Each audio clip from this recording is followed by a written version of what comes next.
Have you ever said sorry when someone else bumped into you? Or started a perfectly valid question with, "Sorry to bother you, but..." We treat the word sorry like a currency for social interaction, a small price to pay for taking up space, for having a voice, for simply existing. But what if it's not a price? What if it's a tax? A tax on your own self-worth, paid out of a deep-seated belief that you are somehow an inconvenience. Why do some of us apologize for things that are not our fault? What is happening beneath the surface of that simple, automatic phrase? We are taught that apologizing is a sign of strength, of humility, a way to mend bridges and show respect. And it is, when it is genuine, when it is earned. But for many, it has become something else entirely. It's a shield, a preemptive strike against judgment.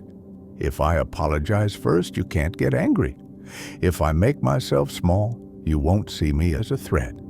It's a pattern learned not in a moment of fault, but over a lifetime of feeling like you are fundamentally too much or not enough. This isn't about politeness.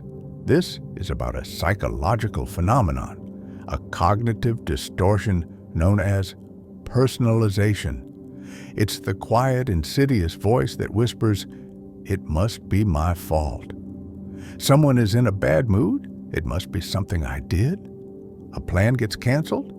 I was probably the reason they didn't want to go. This isn't narcissism. It's the opposite. It's a form of self-erasure.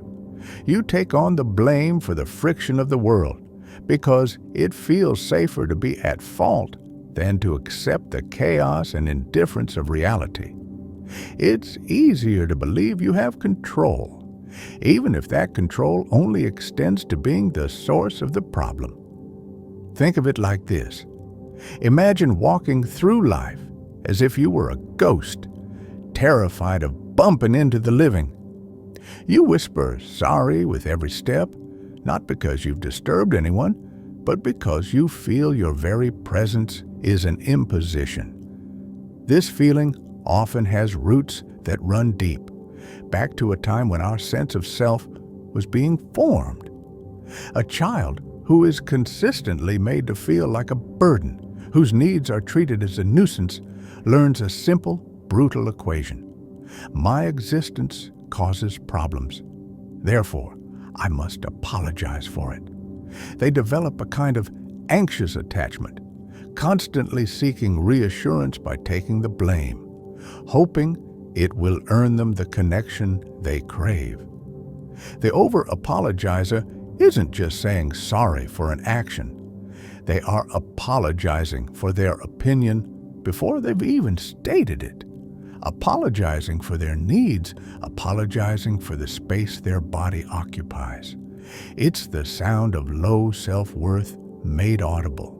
It's the echo of imposter syndrome, that feeling that you don't belong here, that you're a fraud, and that any minute now, everyone is going to find out.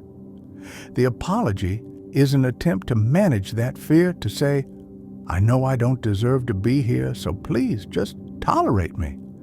But what happens when you strip that word away? What are you left with?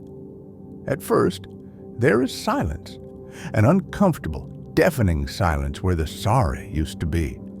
You send an email asking for what you need, and you resist the urge to apologize for asking. You stand your ground in a conversation, and you don't apologize for having a different perspective.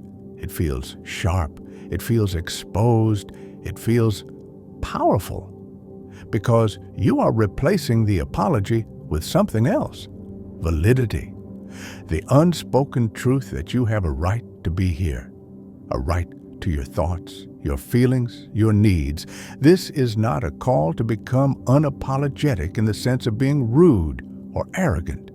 It is a call to become precise, to save the word sorry, for when it holds its true sacred meaning as an admission of wrongdoing, a request for forgiveness, a bridge back to connection, not as a nervous tick, not as a password for entry into a conversation, not as a blanket to smother your own light.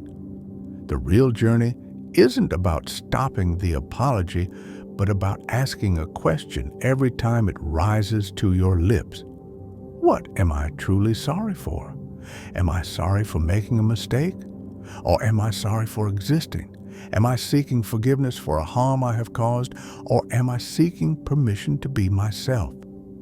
The answer to that question is the difference between humility and humiliation, between connection and self-abandonment. So, the next time you find yourself about to utter that word, pause. Just for a second, take a breath, and consider what might happen if you said what you meant instead. What would you be if you were no longer sorry